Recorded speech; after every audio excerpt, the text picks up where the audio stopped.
السلام علیکم ورحمۃ اللہ وبرکاتہ۔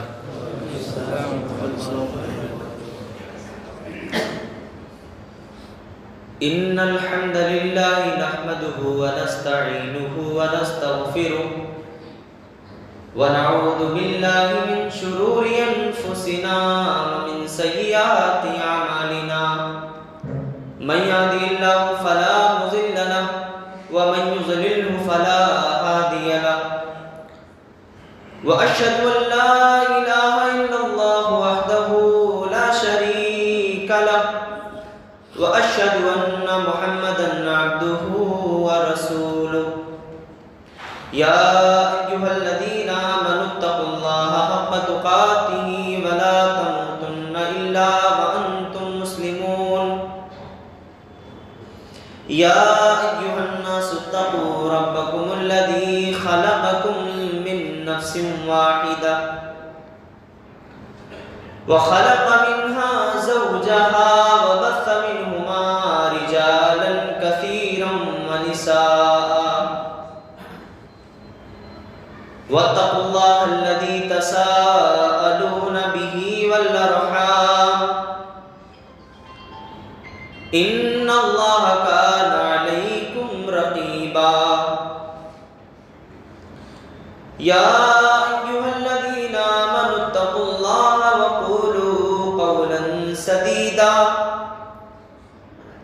يصلح لكم أعمالكم ويغفر لكم ذنوبكم، ومن يطع الله ورسوله فقد فاز فوزا عظيما،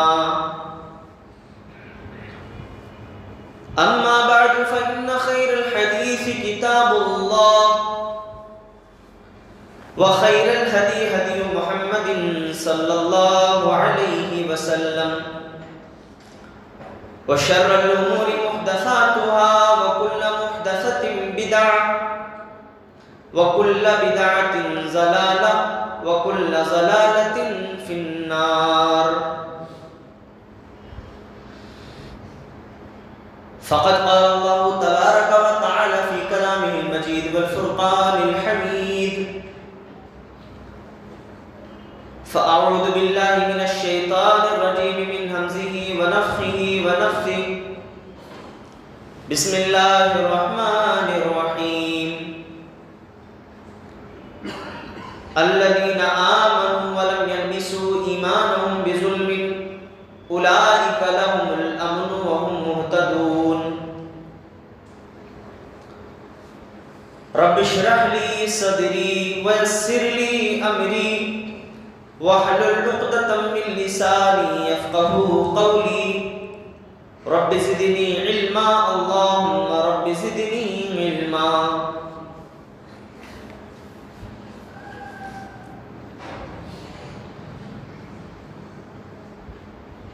محترم حاضرین، پردہ نشین ماں اور بہنوں، نوجوان ساتھیوں اور پیارے بچوں،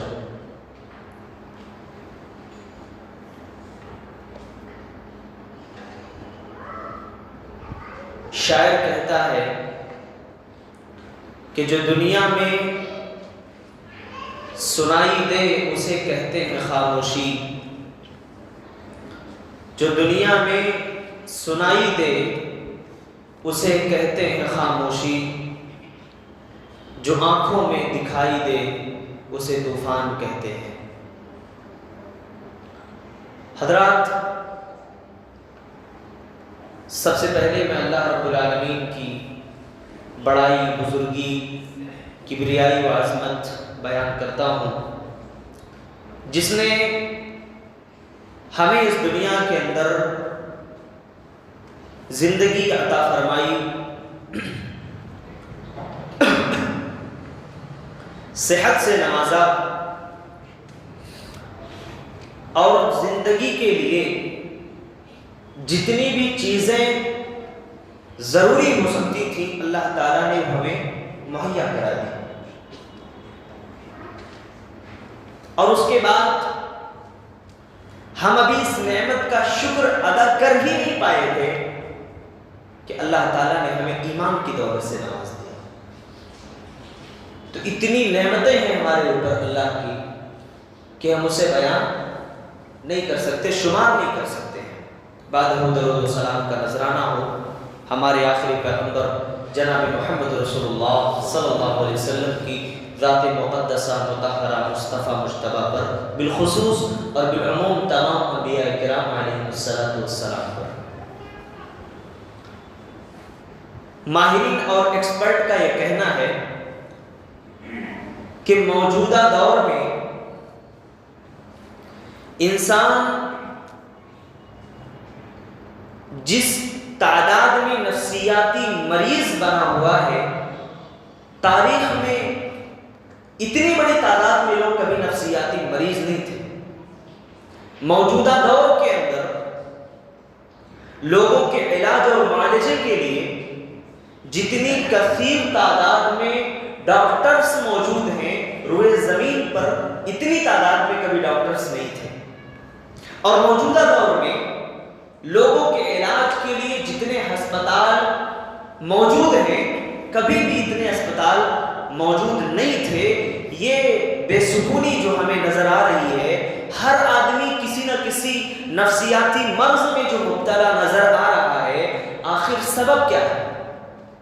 سب کچھ ہوتے ہوئے، سب کچھ رہتے ہوئے، سب کچھ رکھتے ہوئے، مال بھی ہے اس کے پاس، اولاد بھی ہے اس کے پاس، اللہ کی دی ہوئی دولت بھی ہے اس کے پاس، ایک بڑا سا خاندان بھی ہے اس کے پاس، رشتہ داریاں بھی ہیں، دوست و احباب بھی ہیں، ایک سماج اور معاشرہ بھی ہے. الغرض زندگی گزارنے کے لیے ظاہری طور پر جتنی چیزیں ہونی چاہیے سب اللہ نے دے دیا ہے، لیکن سکون نہیں. اس سے پہلے جب میں آپ کے درمیان حاضر ہوا تھا تو میرا عنوان تھا کہ کون سی چیزیں ایسی ہیں جن سے ہم سکون یا خوشگوار زندگی حاصل کر سکتے ہیں. آج میں آپ کے سامنے یہ پیش کرنے والا ہوں کہ کون سی ایسی چیزیں ہیں جو ہمارے سکون زندگی کو برباد کرنے والی ہیں، جن سے ہمیں بچ کر کے رہنا چاہیے، دور رہنا چاہیے. قرآن و سنت کی روشنی میں چونکہ وقت بہت مختصر ہے، اس لیے چند اسباب میں آپ کے سامنے ذکر کر دینا مناسب سمجھتا ہوں، جس کی وجہ سے انسان بڑا ہی پریشان ہے، بڑا ہی بدحال ہے، بڑا ہی بے چین ہے. قرآن مجید کی جو آیت کریمہ میں نے آپ کے سامنے پڑھی ہے، آپ اس آیت پہ غور کریں. اللہ تعالیٰ کیا فرماتا ہے؟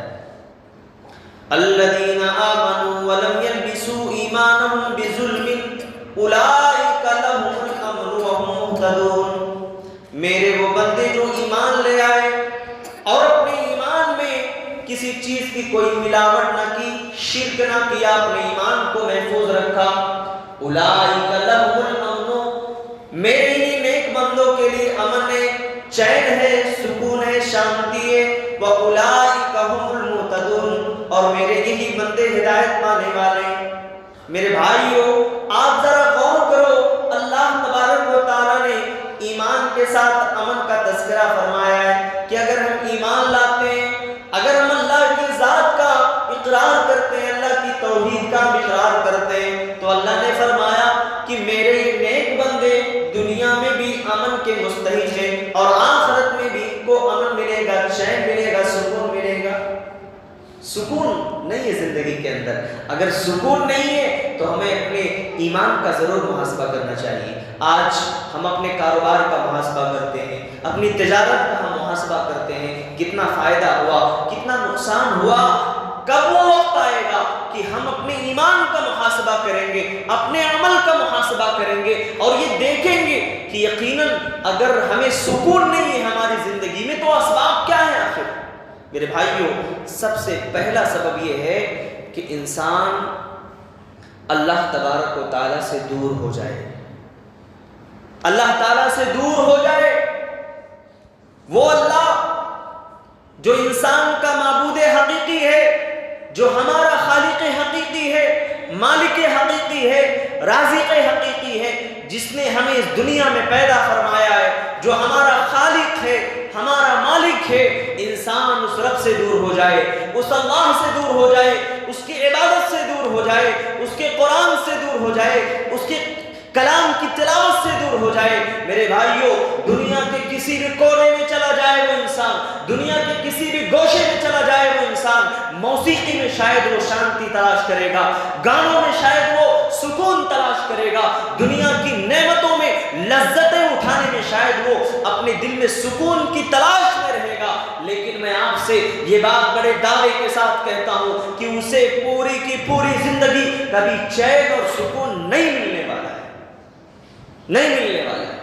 اور وہ لوگ جو اللہ رب العالمین کی عبادت سے دور ہیں، مسجدوں میں آنے سے گھبراتے ہیں یا اللہ کے کلام کو پڑھنے سے گھبراتے ہیں، ایسے لوگوں تک آپ میرا یہ پیغام پہنچا دینا، ان کے در و دیوار تک یہ بات پہنچا دینا کہ پوری زندگی کے اسباب تم جمع کر لو، پوری زندگی کی دولت تم اپنے دامن میں سمیٹ لو، لیکن جب تک اپنے رب سے تم قریب نہیں ہوگے، اللہ سے قریب نہیں ہوگے، کائنات کے رب کی قسم تمہیں دنیا میں کبھی سکون نہیں مل سکتا ہے۔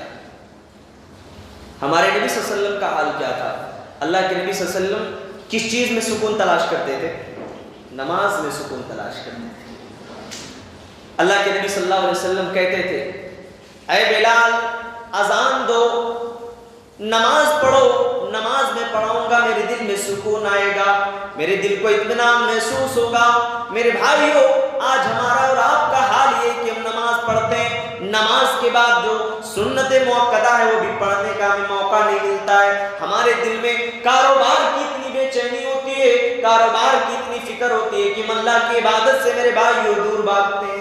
اللہ فرماتا ہے میرے بندو دور بھاگو، دنیا میں تم کہاں بھاگ کر جاؤ گے، کہاں جاؤ گے، کائنات کے کس کونے میں جاؤ گے، میری گرفت اور میری پکڑ میں رہو گے، میری گرفت سے باہر کبھی تم جا نہیں سکتے ہو، جہاں بھی جاؤ میری حکومت رہے گی، جہاں بھی جاؤ گے میری پکڑ رہے گی۔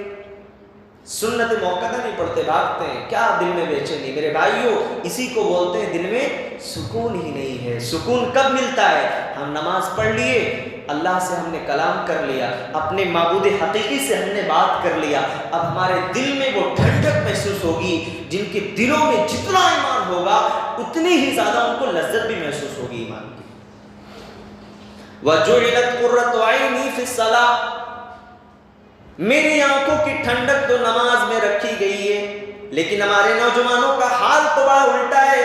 ہمارے نوجوانوں کا حال یہ کہ ان آنکھوں کی ٹھنڈک تو موبائل میں رکھی ہوئی ہے، واٹس ایپ اور فیس بک میں رکھی ہوئی ہے، ان کو کسی بات کا ٹینشن ہوتا ہے تو گانا سننا شروع کر دیتے ہیں، کسی لڑکی نے دغا دے دیا، عاشقی اور معاشقے میں بھی لگے رہتے ہیں، کہیں دھوکہ کھا گئے تو اپنے ہاتھوں کو کاٹنا شروع کر دیتے ہیں، اپنے بدن پر چھریاں چلانا شروع کر دیتے ہیں، اپنے آپ کو ہلاک و برباد کرنا چاہتے ہیں۔ میرے بھائیوں آپ کو کسی بھی چیز میں سکون نہیں ملے گا۔ قرآن کہتا ہے الا بذکر اللہ تطمئن القلوب، خبردار ہے دنیا کے انسانوں، تمہیں سکون اگر ملے گا تو اللہ کے ذکر ہی میں تمہیں سکون ملے گا۔ اللہ کے ذکر سے مراد یہ نہیں کہ ہم سبحان اللہ پڑھ لیں، ہم صرف الحمدللہ پڑھ لیں تو ہمیں سکون مل جائے گا۔ اللہ کے ذکر کا مفہوم تو اتنا کشادہ ہے، اتنا کشادہ ہے کہ ہم نمازیں بھی پڑھیں، ساری عبادتیں کریں، اللہ کو یاد رکھیں تو ہماری زندگی میں سکون ملے گا۔ ذکر کا مفہوم بڑا وسیع ہے، صرف یہ تسبیح و تحلیل، تحمید و تذکیر نہیں ہے، پوری عبادت شامل ہے جس کا حکم اللہ رب العالمین نے ہمیں اور آپ کو دیا ہے۔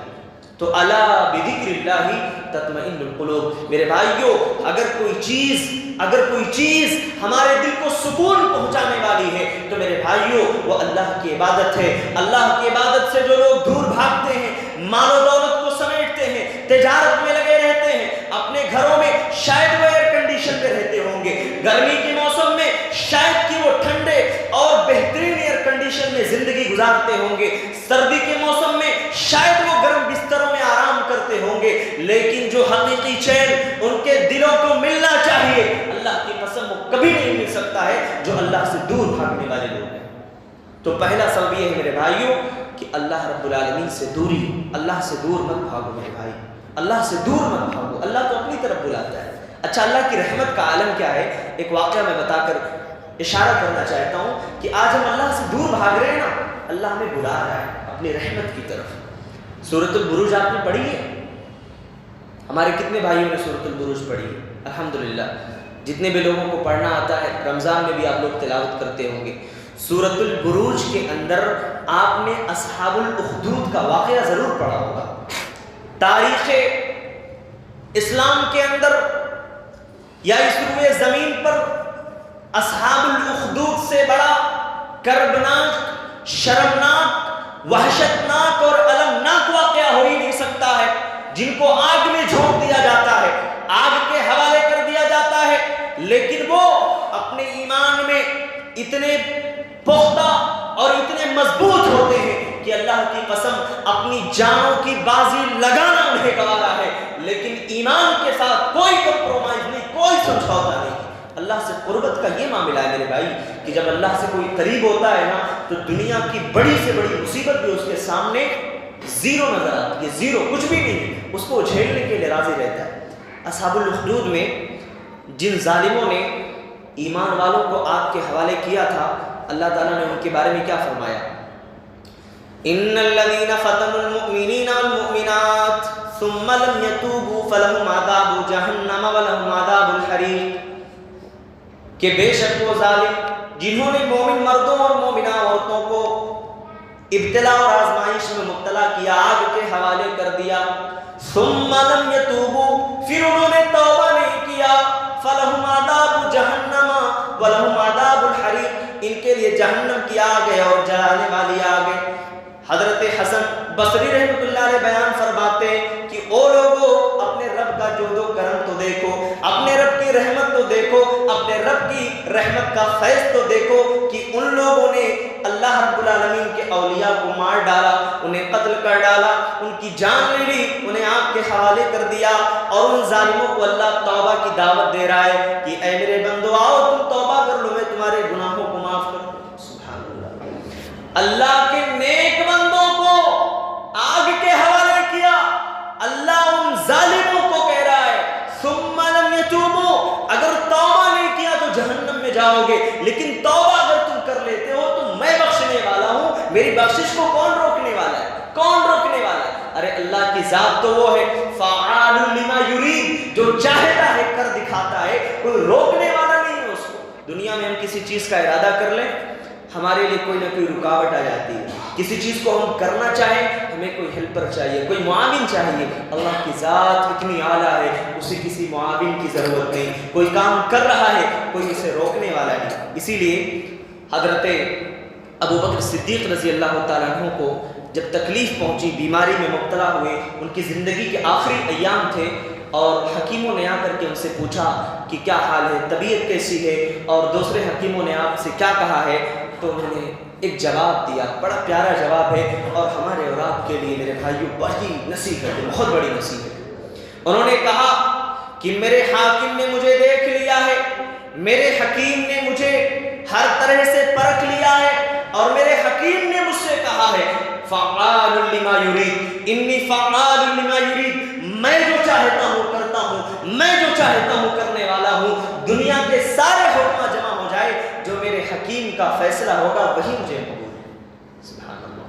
تو میرے بھائیو پہلی چیز یہ ہے کہ اللہ رب العالمین سے دوری یہ ہمارے دلوں کے سکون کو ختم کرنے والا بڑا خطرناک ریزن ہے. اگر ہم اللہ کے ذات سے، اللہ کی توحید سے، اللہ کی عبادت سے دور ہوں گے ہمارے دلوں سے سکون ختم ہو جائے گا.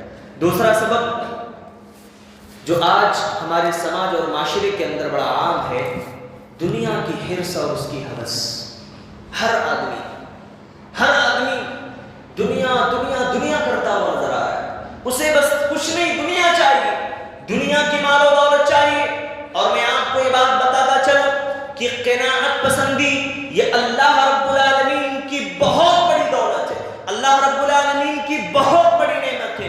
جس دل میں قناعت پسندی آ جائے وہ انسان غریب ہو کر بھی مالدار رہتا ہے. جس دل میں حرص آ جائے، جس دل کے اندر لالچ آ جائے، وہ انسان مالدار ہونے کے باوجود بھی غریب نظر آتا ہے. اور تعجب کی بات تو یہ ہے، تعجب اور حیرت کی بات تو یہ ہے کہ جو انسان حریص ہوتا ہے، جو دنیا کا لالچی ہوتا ہے، اس کے دل میں اپنے مال و اسباب کے ہونے کے باوجود، دنیا کی تمام نعمتوں کو سمیٹنے کے باوجود، اس کے دل کے اندر ہمیشہ ڈر لگا رہتا ہے، ہمیشہ اس کے دل میں خوف لگا رہتا ہے اس بات کا کہ کہیں میرا مال ضائع نہ ہو جائے، کہیں میرا مال برباد نہ ہو جائے، کہیں میں لٹ نہ جاؤں۔ یعنی صرف دنیا کا خوف، دنیا کی تڑپ، دنیا کی سوچ اور دنیا کی فکر ہے اس انسان کو۔ حرص اور ہوس بڑی خطرناک چیز ہے، بڑی خطرناک چیز ہے۔ اور ایسا انسان ہمیشہ تمام مال و اسباب کو رکھنے کے باوجود اس کی زبان پر صرف ایک ہی جملہ ہوتا ہے، حل من مزید، اور چاہیے، حل من مزید، اور چاہیے، حل من مزید، اور چاہیے، اتنا بس نہیں ہے میرے لیے۔ اور کیا یہ خوب کہا ہے میرے پیارے رسول جناب محمد رسول اللہ صلی اللہ علیہ وسلم نے کہ لو کان لابن آدم وادیان من ذہب، کہ اگر ابن آدم کے لیے سونے کے دو وادی مل جائیں، سونے کے دو وادی بھی اسے دے دیے جائیں، لابتغى ثالثا، تو تیسرے کی تلاش میں نکل جائے گا، دو پر بس نہیں کرے گا۔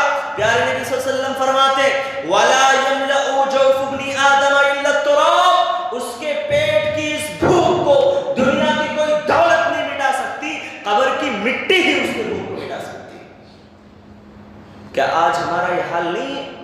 ہمارے پاس ایک پلاٹ ہو یا اللہ دو ہو جاتا تو بڑا اچھا رہتا، تجارت ہو ایک شو روم ہو یا اللہ 2-3 شو روم اگلے سال سے شروع کر دوں، نئے سال کا آغاز ہو رہا ہے تو بڑا اچھا رہتا۔ یہ سب ہماری سوچ بن چکی ہے میرے بھائیو۔ قناعت اتنی بڑی چیز ہے، اتنی بڑی چیز ہے کہ قناعت پسندی جس کے اندر آتی ہے وہ اللہ کا شکر ادا کرتا ہے، کبھی اللہ کی ناشکری نہیں کرے گا وہ۔ آج ہمارے کتنے ایسے نوجوان ہیں جنہیں شاید دین اسلام کی تعلیم نہ پہنچی ہو، شاید ان کے والدین نے جتنا ہونا چاہیے ان کی تربیت نہ کی ہو، لہذا یہی سبب ہے کہ وہ اپنے والدین سے بڑی بڑی چیزوں کا مطالبہ کرتے ہوئے نظر آتے ہیں۔ ہمیں ایک موبائل فون دلا دیجیے، ہمیں ایک آئی فون دلا دیجیے، ہمیں ایک لیپ ٹاپ دلا دیجیے، ہمیں ایک بلیٹ گاڑی دلا دیجیے۔ والدین اگر نہ دلا سکے تو یہی بچہ اپنے ماں باپ کو گالیاں دیتا ہے، یہی بچہ اپنے ماں باپ کو برا بھلا کہتا ہے، یہی بچہ اپنے ماں باپ سے زبان درازی کرتا ہے، یہی نوجوان اپنے ماں باپ کو گالیاں دیتا ہے، ان کو مارنے کے لیے ہمت اس کے اندر کہاں سے آ جاتی ہے؟ میں ایسے نوجوانوں سے پوچھنا چاہتا ہوں میرے نوجوان ساتھیوں، آپ ایک بار گلیوں میں، محلوں میں، اپنے علاقے میں ایک نظر دوڑائیے، آپ کی عمر کے کتنے ایسے نوجوان دکھیں گے جو ایک وقت کی روٹی کے لیے ترس رہے ہیں، جنہیں ایک وقت کی روٹی بھی میسر نہیں ہے۔ اپنے دلوں کے اندر قناعت پسندی پیدا کرو، اپنے دلوں کے اندر قناعت پسندی کا جذبہ پیدا کرو۔ کتنے ایسے نوجوان ہیں جنہیں سونے کے لیے آپ کی طرح گرم بستر میسر نہیں ہے، فٹ پاتھ پر زندگی گزارتے ہیں، رہنے کے لیے گھر نہیں ہے، کھلے آسمان کے نیچے رہتے ہیں، کھانے کے لیے کھانا نہیں ہے، ان کے پاس شاید ان کے والدین کا سایہ بھی نہ ہو جو انہیں غم اور خوشی میں ان کا ساتھ دے سکے۔ آج اگر آپ کے والدین کا سایہ آپ کے سروں پہ رہے تو اللہ کا شکر ادا کرو، اللہ سے دعا کرو اپنے والدین کے لیے۔ آپ کے دلوں میں یہ جذبہ ہونا چاہیے کہ میرے والدین میرے لیے بہت پریشان ہوتے ہیں، جتنی ہو سکتی ہے میری تربیت کرتے ہیں، میری ہر جائز خواہشات کو پوری کرتے ہیں، میں کیوں اپنے ماں باپ کو پریشان کروں، میں کیوں اپنے والدین کے دل کو ٹھیس پہنچاؤں، میں کیوں ان کو مجبور کروں کسی ایسے کام کے لیے جو کرنے کی طاقت نہیں ہے ہمارے ماں باپ کے اندر۔ آج ہمارے نوجوان غلط راہ روی کے شکار ہیں، آج انہیں ان کے دلوں میں سکون نہیں ہے۔ میرے بھائیوں، سکون اس لیے نہیں ہے کیونکہ دلوں سے قناعت پسندی ختم ہو چکی ہے۔ ہمارا نوجوان دیکھتا ہے ہمارے ایک دوست کے پاس آئی فون 11 ہے تو میرے پاس بھی ہونا چاہیے، ہمارے ایک دوست کے پاس اتنا مہنگا کپڑا ہے میرے والدین بھی دلائیں۔ ضروری نہیں ہے کہ آپ کے والدین اتنے ہی مالدار ہو جتنا کہ آپ کے دوست کے والدین مالدار ہیں، ضروری نہیں ہے کہ آپ کی زندگی اتنی ہی اچھی ہو جتنا آپ کے دوست کی زندگی اچھی ہے۔ میرے بھائیوں، دنیا میں اللہ رب العالمین نے سب کو یکساں نہیں بنایا ہے، کوئی مجبور و پریشان ہے تو کوئی نعمت میں مست و مگن نظر آ رہا ہے، کوئی دنیا کے اندر ایک وقت کی روٹی کے لیے ترس رہا ہے تو کوئی آدمی کھانا کھا کھا کے مر رہا ہے، ہاسپٹل کے چکر لگا رہا ہے۔ آج ہمارے سامنے ہمارے نوجوانوں کی ایک کثیر تعداد موجود ہے جو اپنے ناجائز خواہشات کو پورا کرنے کے لیے، ناجائز خواہشات کو پورا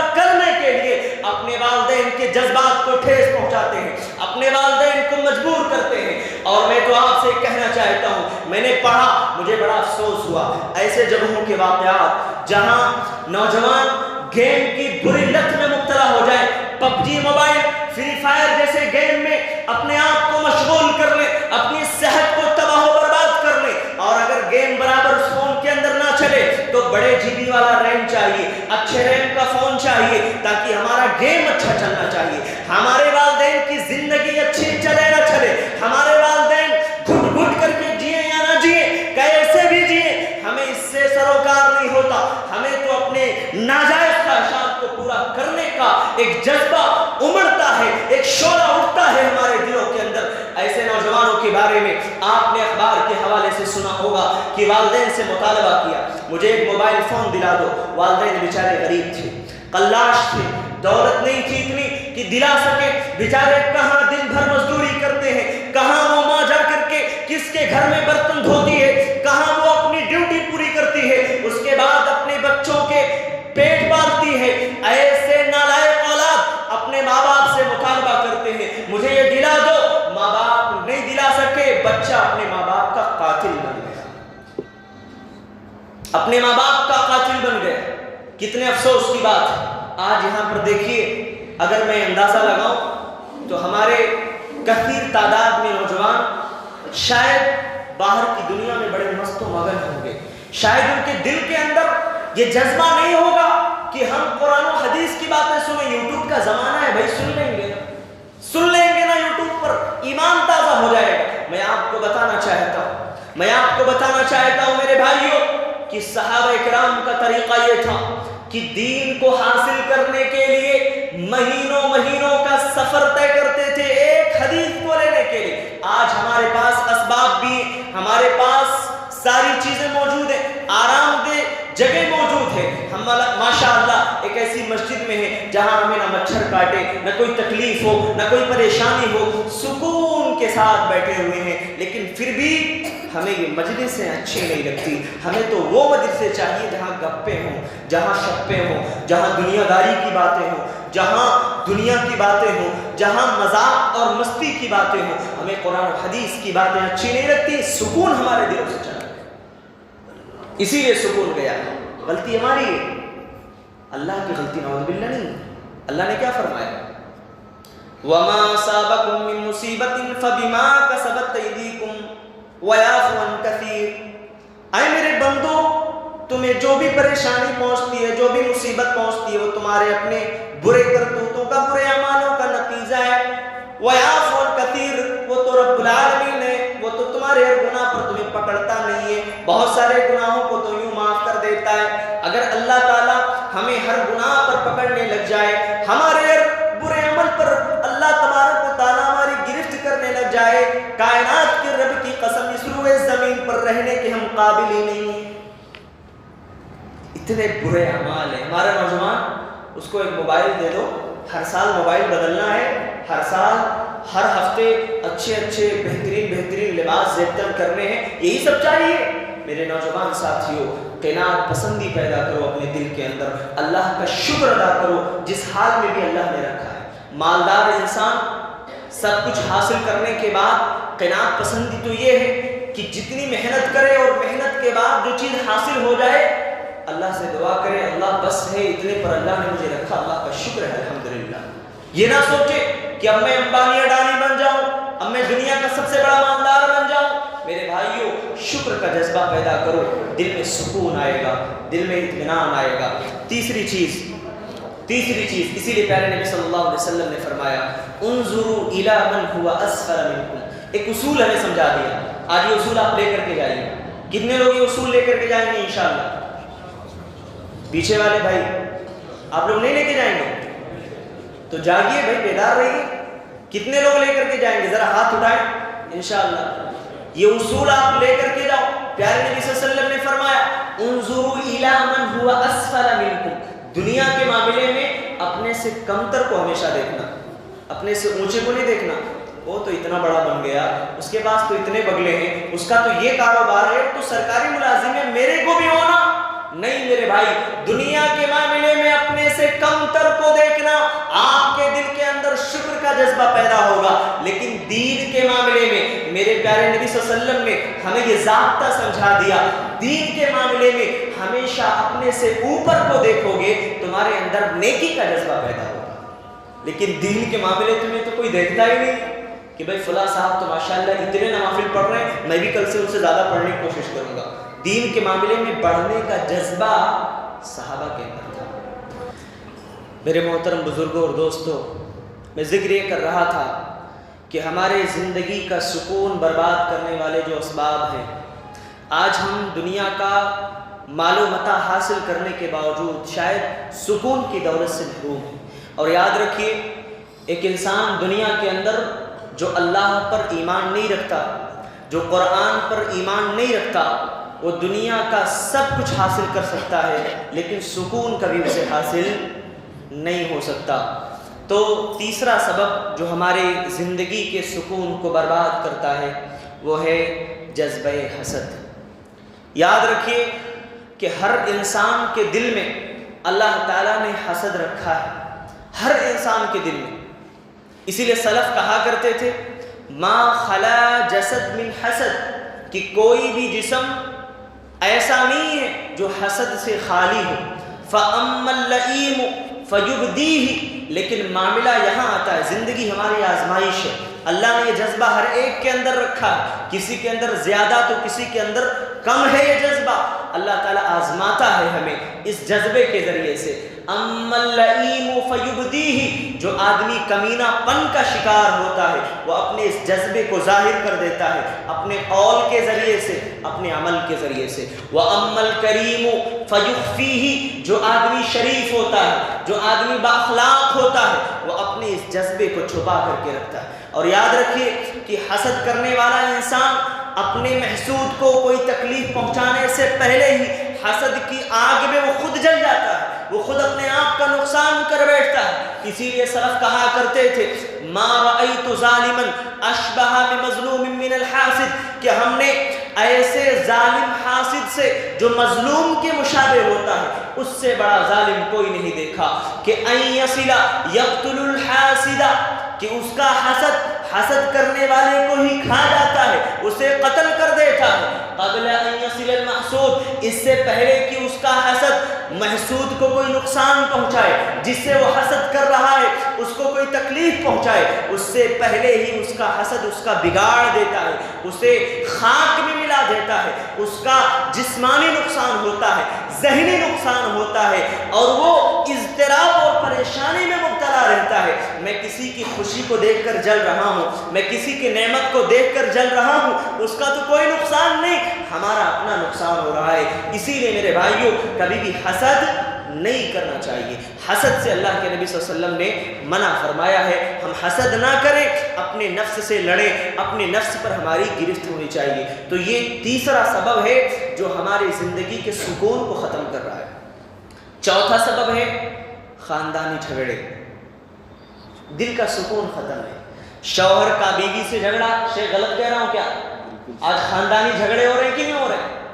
شوہر کا بیوی سے جھگڑا، بیوی کا شوہر سے جھگڑا، بھائیوں کا بھائیوں سے جھگڑا، بہن کا بھائیوں سے جھگڑا، والدین کا بیٹوں سے جھگڑا، رشتہ داروں کا رشتہ داروں سے جھگڑا، اور خاص طور پر جب کوئی آدمی اپنی بچی کا نکاح کرتا ہے، اس کی شادی کر دیتا ہے اور اپنے اس کلیجے کے ٹکڑے کو اپنے گھر سے جدا کر دیتا ہے، اس وقت بہت سارے مسائل رونما ہوتے ہیں۔ کتنے ایسے واقعات آپ نے سنے ہوں گے کہ ابھی 10 دن ہوا تھا شادی کر کے سسرال والوں نے بہو کو موت کے گھاٹ اتار دیا، سسرال والوں نے بہو کا گلا دبا کر اس کی ہتیا کر دی، اس کی موت واقع ہوگی، اسے مار ڈالا سب لوگوں نے مل کر کے۔ میرے بھائیوں یہ خاندانی جھگڑے آپسی محبت کو ختم کر دیتے ہیں، نفرتیں جنم لیتی ہیں، آگ کی ایسی چنگاری لگتی ہے جس چنگاری میں تمام کے تمام خاندان والے جل جاتے ہیں، اور یہ چنگاری ایک وقت ایسا آتا ہے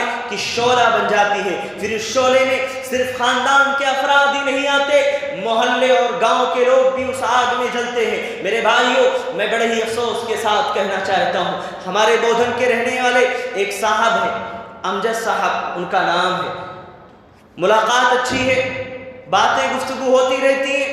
انہوں نے کہا شیخ ہمارے رشتہ دار میں ہمارے رشتہ دار میں ایک بڑا ہی عجیب واقعہ پیش آیا. ابھی 10 دن پہلے کا واقعہ ہے. ایک بچی کی شادی ہوئی تھی، بڑے اچھے سے زندگی گزر رہی تھی، لیکن چند دنوں کے پہلے جو ہے اس بچی کو اس کے سسرال والوں نے مار ڈالا، موت کے گھاٹ اتار دیا. میرے بھائیوں، ایسے لوگ آگاہ ہو جائیں، ایسے لوگ آگاہ ہو جائیں کہ اللہ رب العالمین پکڑنے والا ہے. اللہ کی گرفت سے دنیا کی کوئی طاقت آپ کو نہیں بچا سکتی ہے، اور اتہاس اس بات پر گواہ ہے. دنیا نے اس بات کا مشاہدہ کیا ہے کہ ظالم وقتی طور پر اپنے پاور میں آ کر کے، چاہے وہ پیسے کا گھمنڈ ہو، پیسے کا پاور ہو، خاندان اور اولاد کی پاور ہو، یا کرسی کا پاور ہو، کسی بھی پاور کا غلط استعمال کر کے لوگوں پر ظلم ڈھاتے ہیں. تاریخ ایسے لوگوں کو کبھی معاف نہیں کرتی ہے. آپ اٹھا کر کے دیکھ لیجئے برما کے واقعے کو، برما کی تاریخ کو، جہاں سے ہمارے مسلمان بھائیوں کو مار کر کے بھگایا گیا تھا، انہیں شہر بدر کیا گیا تھا، انہیں آگ کے حوالے کیا گیا تھا. لیکن اتہاس نے اس بات کا مشاہدہ کیا ہے کہ جن ظالموں نے ہمارے بھائیوں کو ستایا تھا، آج ان ظالموں کو تختے دار سے اٹھا کر نیچے پھینک دیا گیا. آج وہ ظالم اپنی حکومت سے ہاتھ دھو بیٹھے. آج آپ نے سنا ہوگا 2-3 سال قبل، 2-3 سال نہیں بلکہ 1 سال قبل کہہ لیجئے، CAA NRC کا جب مسئلہ تھا، ہمارے نوجوان بھائی دلی کے سڑکوں پر احتجاج کرتے نظر آ رہے تھے. دلی کے انہی سڑکوں پر ہمارے نوجوان ساتھیوں اور ہمارے نوجوان دوستوں اور بھائیوں کے پیٹھوں پر لاٹھی چارج کرنے والے لوگ وحشی درندے بن چکے تھے. بے تحاشا مارا ان لوگوں نے، ہاسٹل کے اندر گھس کر نوجوان بچیوں کو مارا.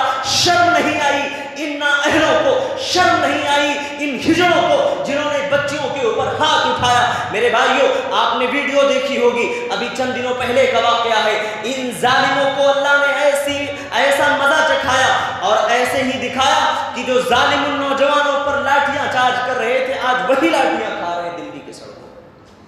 تو اللہ دکھاتا، کوئی بھاگ نہیں سکتا اللہ کی پکڑ سے، اللہ ہر ایک کو پکڑتا ہے. تو میرے بھائیوں، خاندانی جھگڑے اٹھیں گے، دلوں کا سکون ختم ہوگا. اسی لیے نبی صلی اللہ علیہ وسلم نے طریقہ بتلا دیا، ادفع باللتی ہی احسن. کوئی آپ کو گالی دے، اس کی گالی کا جواب آپ دعاؤں سے دیجیے. کوئی آپ کو برا بھلا کہے، اس کا گریبان آپ مت پکڑیے. کوئی آپ کی برائی کرے، آپ اس کو برا بھلا مت کہیں. اللہ نے اصول سمجھا دیا، ادفع باللتی ہی احسن. اے میرے بندو، اگر تمہارے اوپر کوئی ظلم کرے تو تم ان پر ظلم نہیں کرنا. تم اس کے گالی کا جواب گالی سے نہ دینا، بلکہ اس کے گالی کا جواب تم دعاؤں سے دینا. اور یہ کوئی آسان کام نہیں ہے، یہ کوئی آسان بات نہیں ہے. اسی لیے اللہ نے آگے فرما دیا، وَمَا يُلَقَّاهَا إِلَّا الصَّابِرُونَ. ایسا میرے وہی بندے کریں گے جو صبر والے ہیں، جن کے دلوں میں صبر کا مادہ ہے، جو اپنے آپ پر کنٹرول کرنے والے ہیں. میرے یہی بندے یہ مضبوط کام کر سکتے ہیں، یہ بڑا کام وہی کر سکتے ہیں. آج ایک آدمی کو اگر کوئی برا بھلا کہہ دے، اس کی عمر زیادہ ہے، بیچارہ بوڑھا ہے، کچھ کر تو نہیں سکتا. بیٹوں کو بلاتا ہوں، رشتہ داروں کو بلاتا ہوں، اتنا کما کے چھوڑا ہے، اتنا پھینک دیا ہے، اتنا لٹا دیا ہے. یہی سب غرور کے جو ہے، یہی سب غرور و تکبر کے الفاظ ہیں. میرے بھائیوں، آدمی کو اپنی حقیقت دیکھنی چاہیے کہ اللہ نے مجھے کس چیز سے پیدا کیا. تو میرے بھائیوں، خاندانی جھگڑے ہمارے سکون کو برباد کر رہے ہیں. اسی لیے ہوشیار ہو جائیں. کبھی بھی کوئی آپ کو برا بھلا کہے، اسے پیار سے سمجھا دیجئے، اس کے معاملے کو طول مت دیجئے، کیونکہ جتنا ہی آپ معاملے کو بڑھائیں گے، معاملہ آگے بڑھتا جائے گا، پریشانیاں بڑھتی جائیں گی، مصیبتیں آئیں گی، اور ہمارے اپنے معاملے جو ہمیں اپنے درمیان حل کرنا چاہیے، وہ شاید غیر آ کر کے حل کریں گے، تو وہ نوبت نہیں آنی چاہیے. یہ خاندانی جھگڑے دلوں کا سکون ختم کرنے والے چوتھے اسباب میں سے میرے بھائی. پانچواں سبب، راتوں کو جاگنے کا کلچر. یہ ہمارے دلوں کے سکون کو ختم کر چکا ہے. ہمارے کتنے بھائی یہاں پر بیٹھے ہوئے ہیں، ایمانداری کے ساتھ بتائیے کہ 11 بجے سے پہلے کون سوتا ہے؟ کوئی صاحب ہے؟ کوئی ایک ہاتھ اٹھا دو اللہ کے بندو. ماشاءاللہ، 2 بھائی، اللہ برکت دے آپ لوگوں کو، الحمدللہ. کثیر تعداد تو 11 اور 12 کے بعد سونے والوں کی ہے. میں آپ کو بتاؤں کہ راتوں کو جاگنا یہ انسان کی عادت نہیں ہے. یہ ایک غلیظ جانور کی عادت ہے جسے ہم اپنے گھر سے مار کے بھگا دیتے ہیں. اس جانور کا نام میں لینا نہیں چاہتا ہوں کیونکہ اس میں ہم اور آپ سب مبتلا ہیں, سب مبتلا ہیں اس میں. اور یاد رکھیے, آج اگر ہم میں سے کوئی شوگر اور بی پی کا مریض ہے تو اس کے پیچھے ریزن یہ ہے کہ ہم نے اپنی نیندوں کو حرام کر لیا ہے. ماہرین اور نفسیات کے جو ماہرین ہیں, جن کو معلومات ہے انسان کی نفسیات کے بارے میں, وہ اس بات کو بیان کرتے ہیں کہ انسان اگر نہ سوئے اتنی نیند جتنی اس کے نفس کے لیے ضروری ہے, اگر نہ لے تو انسان ذہنی تناؤ کا شکار ہو جاتا ہے, جسمانی کمزوری میں مبتلا ہو جاتا ہے, اور بہت ساری پریشانیاں اسے گھیر لیتی ہیں, پریشان رہتا ہے, وہ دن میں سکون نہیں آتا. آج ہمارے کتنے ایسے نوجوان ہیں, بڑوں کی بات تو چھوڑ دیجئے, بیچارے اپنے کاروبار میں مصروف رہتے ہیں, 12-1 بجے تو دکانیں بند ہوتی ہیں. نوجوانوں کی میں بات کر رہا ہوں جو چبوتروں پر بیٹھ کر پوری رات دوستوں کے ساتھ گپ شپ کیا کرتے ہیں, جب فجر کی اذان ہوتی ہے تو سو جاتے ہیں. دن بھر سونے میں چلا گیا, فرائض بھی چھوٹ گئے, دن کا اور کام کا تو کوئی پتہ ہی نہیں رہا, راتیں ہماری دن بن چکی ہیں. اسی لیے ہم شوگر کے بھی مریض ہیں, بی پی کے بھی مریض ہیں. اللہ کے نبی صلی اللہ علیہ وسلم کا حال کیا تھا؟ اللہ کے نبی صلی اللہ علیہ وسلم عشاء کے بعد بات کرنے کو بھی پسند نہیں کرتے تھے. وَكَانَ يَكْرَهُ الْحَدِيثَ بَعْدَ. ہم کون ہیں؟ اہل الحدیث ہے نا ماشاءاللہ. سنت کو لینے والے کہ نہیں بھائی بتاؤ؟ سنت کے لینے والے ہیں نا. تو کیا کھانے کے معاملے میں سنت کو لینا ہے, سونے کے معاملے میں سنت نہیں لینی ہے؟ آج ہمارے بہت سارے بھائی, ایک صاحب ہمارے ساتھ کھانا کھا رہے تھے, دعوت میں تھے, تو میں کھانا کھا چکا, میں نے کہا بھائی پیٹ بھر چکا ہے ماشاءاللہ, کچھ بھی جو ہے چاہت نہیں ہے. نہیں مول صاحب میٹھا کھائیے, میٹھا کھانا سنت ہے. میں نے کہا بھائی میٹھا کھانا سنت تو یاد ہے, نبی صلی اللہ علیہ وسلم کبھی سیر ہو کر کے نہیں کھاتے تھے, یہ سنت یاد نہیں رہی. نبی صلی اللہ علیہ وسلم روزہ رکھتے تھے, بھوکے رہتے تھے, یہ سنت بھول گئے. خالی پیٹ بھر بھر کے حلق تو کھانا ہی سنت یاد ہے, اور دوسری سنتیں بھول گئے, یاد نہیں ہے. یہ ہمارے مسلمان ساتھیوں کا حال ہے. دعوتوں میں جائیں گے تو دسترخوان پر بیٹھتے ہی بس جتنا ہو سکے اندر جانے دو, کھانا تو دوسرے کا ہے نا. ارے میرے بھائی کھانا دوسرے کا ہے, پیٹ تو اپنا ہے نا. کیا دشمنی ہے پیٹ سے؟ کیوں بھرتے جا رہے ہو یار, کیوں بھرتے جا رہے ہو؟ کم سے کم کچھ جگہ تو چھوڑو اس کے لیے. اللہ کے نبی نے کیا فرمایا؟ 1/3 کھاؤ. کتنا کھاؤ؟ ایک حصہ ثلث لطعامہ, کھانے کے لیے, وثلث لشرابہ, پانی کے لیے, وثلث لنفسہ, ہوا کے لیے. ہمارا تو حال اس سے بدتر ہے. ہم نہ ہوا کے لیے چھوڑتے ہیں نہ پانی کے لیے چھوڑتے ہیں, بس حلق تک کھانا آنا چاہیے بس. ایک نوجوان صاحب آئے ہمارے پاس, کہنے لگے مولوی صاحب میں تو ماشاءاللہ اتنے اطمینان سے کھاتا ہوں کہ جب تک یہاں تک نہ کھا لوں پیٹ نہیں بھرتا. میں نے کہا بھائی پیٹ تو بھر جاتا ہے لیکن آپ کا ایمان نہیں بھرتا ہوگا شاید, کیونکہ کھانا تو نبی صلی اللہ علیہ وسلم نے سکھا دیا ہمیں. اور میرے بھائیوں میں یہ بات بہت ہی سیریس آپ کو بتا رہا ہوں, سیریسلی بتا رہا ہوں کہ اگر آپ نے اپنے پیٹ کے ساتھ وفا نہیں کیا, کھانے کے ساتھ پرانی دشمنی کوئی نبھا رہے ہیں کیا, اگر وہ حال رہا تو آپ کی عمریں کم ہو جائیں گی, آپ کی صحت برباد ہو جائے گی, آپ کی زندگی جانور سے بھی بدتر ہو جائے گی. اور ایسا میں جھوٹ نہیں بول رہا ہوں, اگر آپ پیٹ بھر کے فل اوور کھا رہے ہیں, انلیمیٹڈ کھا رہے ہیں, تو آپ 1 سال کے بعد مجھ سے ملیے, اس کے بعد آپ کی کہانی کچھ اور رہے گی. لیکن اگر آج سے آپ نے اپنی ڈائٹنگ چینج کر لی, کھانے پینے پہ کنٹرول رکھا, 1/3 کھایا, جو بھی کھایا الحمدللہ, جتنی بھوک تھی بھوک سے 2 لقمہ کم کھایا, اتنا سکون و اطمینان آپ کو محسوس ہوگا کہ وہ سکون آپ کبھی کھا کر کے محسوس نہیں کر سکتے. تو سکون قلب کو ختم کرنے والی جو چیز ہے میرے بھائیوں, راتوں کو جاگنے کا کلچر ہے. ایک واقعہ بیان کرتا ہوں. ابراہیم رحمۃ اللہ علیہ ایک سلف میں گزرے ہیں, بہت بڑے ماہر تھے, عالم تھے. تو ایک آدمی ان کے پاس آیا, کہا کہ برکت نام کی کوئی چیز ہوتی نہیں ہے, میں نہیں مانتا کہ برکت کیا ہے. یہ لوگ خالی پیلی بولتے رہتے ہیں, برکت ہوتی ہے. برکت کیا چیز ہے؟ 100 روپے میں رکھا ہوں, کبھی 200 روپے تو نہیں بنے. ایک کپڑے خرید کے لایا مارکیٹ سے, 2 کپڑے تو نہیں ہوئے. تو برکت کہاں سے آئی بھائی, برکت کہاں سے آئی؟ انہوں نے کتنے پیارے انداز میں سمجھایا. دیکھیے وہ اتنے حاضر دماغ کیوں رہتے تھے, حاضر جواب کیوں ہوتے تھے معلوم ہے؟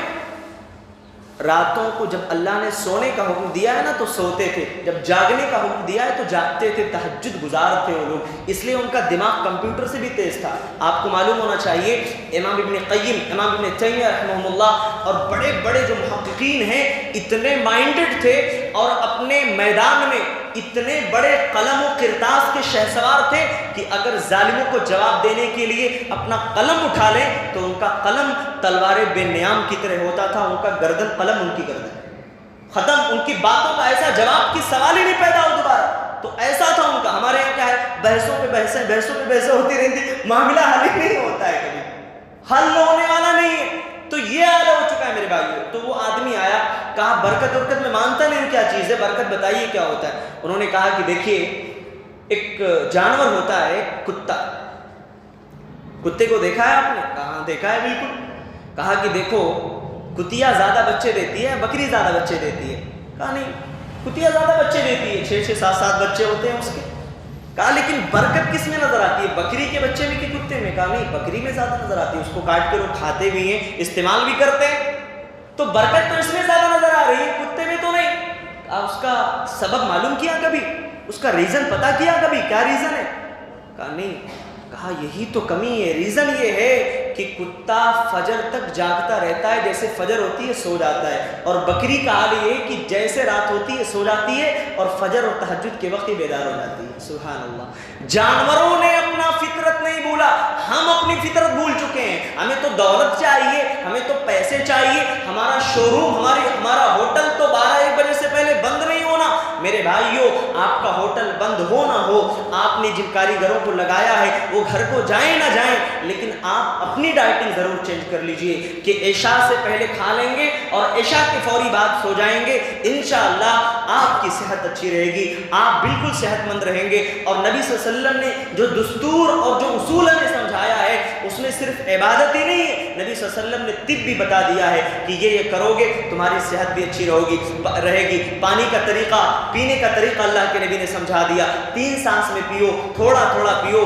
کلو وشربوا ولا تسرفوا، اللہ نے فرمایا کھاؤ اور پیو، انلمیٹڈ نہیں کھانا ہے، انلمیٹڈ نہیں پینا ہے. جتنا آپ کے اندر جا سکتا ہے آپ بھرتے مت جاؤ، بلکہ اپنے پیٹ کو آرام پہنچاؤ. کیوں؟ کیونکہ المعدۃ بیت الامراض، یہ جو معدہ ہے نا یہ بیماریوں کا گھر ہے. جتنا اس کو بھرو گے اتنا ہی یہ واپس آپ کو بیماریاں دینے والا ہے، اور کوئی چیز تحفے میں نہیں دے سکتا ہے. ہمارا آپ سمجھتے ہیں کہ نہیں جتنا کھاؤ آدمی اتنا طاقتور رہتا ہے. یہ نظریہ کتنا عام ہو چکا ہے، بولو بھائی عام ہے کہ نہیں؟ کہ جتنے کھاؤ گے اتنے مضبوط رہو گے. کون کہتا ہے ابھی؟ میرے بھائیوں، آج بڑے بڑے ماہرین، جسم کی چربی ختم کرنی ہو، جسم کا وزن گھٹانا ہو، لوگوں کو بھوکا رکھ کر کے جسم کا وزن گھٹایا جا رہا ہے. آپ لندن اور جاپان میں چلے جائیے، 40 دن تک، 50 دن تک صرف پانی اور جوس وغیرہ پر رکھ کر کے وزن اچھا خاصا کم کیا جاتا ہے، وزن لاس ہوتا ہے، ویٹ لاس ہوتا ہے. اور علامہ البانی رحمۃ اللہ علیہ کا نام تو آپ نے سنا ہوگا، یہ خود اپنا واقعہ بیان کرتے ہیں کہ میرے اندر ایسی نہ ختم ہونے والی خطرناک بیماریاں تھیں جو جان لیوا تھی. میں نے 40 دن صرف پانی پر گزارا اور الحمدللہ وہ ساری کی ساری بیماریاں میرے اندر سے ختم ہو گئی. سبحان اللہ. اللہ کی ذات کتنی نرالی ہے، اللہ کتنی محبت کرتا ہے اپنے بندوں سے کہ 11 مہینے کچھ بھی پیٹ میں بھر لو لیکن 1 مہینہ خالی رکھنا ہی رکھنا ہے. اگر اللہ تعالیٰ یہ 1 مہینہ بھی نہیں چھوڑتے نا، 12 مہینے دے دیتے تو ہماری قوم وہ 12 مہینے بھی چھوڑنے والی نہیں تھی. اپنی طرف سے تو کبھی توفیق نہیں ہوتی کہ چلو روزے رکھ لیں، اس لیے نوافل روزے بھی رکھے آپ فرض کو چھوڑ کر کے، اس سے آپ کی صحت بھی اچھی رہے گی اور انشاءاللہ ثواب بھی ملے گا. اور اسی طریقے سے میرے بھائیوں میں آپ کو بتاتا چلوں کہ اللہ رب العالمین نے راتوں کو سونے کا حکم دیا ہے، جاگنے کا نہیں. قرآن و حدیث کی آپ متعدد آیتیں اٹھا لیجئے، قرآن کی اللہ نے رات کے ساتھ ساتھ سکون کا تذکرہ ضرور فرمایا ہے. کہیں کہا کہ اگر اللہ رب العالمین تمہارے لیے صرف دن ہی دن بنا دیتا، کون ہے وہ ذات؟ من الہ غیر اللہ یاتیکم بلیل، کون ہے وہ جو تمہارے لیے رات لے کر کے آتا؟ کون ہے وہ؟ تو اسی لیے میرے بھائیوں آج سے انشاءاللہ ہم اپنی ڈائٹنگ چینج کریں. ہم کیوں کماتے ہیں؟ صحت کے لیے. ہم کیوں حاصل کرتے ہیں؟ سکون کے لیے. لیکن اگر ہمیں خود سکون نہ ملے تو فائدہ کیا ہے؟ اس لیے میں انہی چند باتوں پر اپنی بات ختم کرنے سے پہلے آپ سبھی سے اس بات کا عہد لینا چاہتا ہوں. کتنے بھائی ہمارے ہیں جو انشاءاللہ عہد کرتے ہیں کہ انشاءاللہ ثم انشاءاللہ اپنے گھر کی خواتین کو بھی سمجھائیں گے، انہیں بتائیں گے کہ صبح ناشتہ جلدی کرنا ہے، شام میں کھانا جلدی کھانا ہے اور عشاء کے بعد فوری سو جانا ہے۔ انشاءاللہ کتنے ایسے بھائی ہیں جو عہد کرتے ہیں؟ کوئی بھائی نہیں ہمارے؟ الحمدللہ آپ سب عہد کرتے ہیں، عشاء کے فوری بعد انشاءاللہ سو جائیں گے، کوئی گپ شپ نہیں، کوئی گفتگو نہیں۔ میں آپ سے کہتا ہوں کہ 1 مہینے آپ یہ کر کے دیکھ لو، آپ کے اندر بہت تبدیلی آ جائے گی، بہت تبدیلی آ جائے گی، کیونکہ بہت ساری بیماریاں ہمارے اپنے ذہنی تناؤ کی وجہ سے آتی ہیں۔ میں تو ڈاکٹر نہیں ہوں، لیکن ہمارے نبی نے جو بتایا ہے وہ بتانا ہماری ذمہ داری تھی۔ آئیے اللہ رب العالمین سے ہم دعا کرتے ہیں، الہ العالمین ہمارے سماج کو ایک صحت مند سماج اور معاشرہ بنا دے۔ الہ العالمین جتنے بھی لوگ پریشان حال ہیں، اللہ ان کی پریشانیوں کو دور فرما دے، اللہ ان کی تکلیفوں کو دور فرما۔ اے اللہ جو کسی بھی جان لیوا بیماری میں مبتلا ہے، اے اللہ انہیں شفا کامل عاجلہ عطا فرما۔ اے اللہ تو جسے شفا دے دے اسے کوئی بیمار کرنے والا نہیں، تو جسے بیمار کر دے اے اللہ اسے کوئی شفا دینے والا نہیں۔ اے اللہ تو ہی شافی ہے، تو ہی شفا دینے والا ہے۔ اے اللہ ہمیں تادم حیات ہدایت پر قائم و دائم رکھ۔ اے اللہ اسی پر ہمارا خاتمہ ہو۔ ہم نے تو دل جلا کے سر عام رکھ دیا، ہم نے تو دل جلا کے سر عام رکھ دیا، اب جس کے دل میں آئے وہی پائے روشنی۔ آمین تقبل رب العالمین وآخر دعوانا الحمدللہ رب العالمین، والسلام علیکم ورحمۃ اللہ وبرکاتہ۔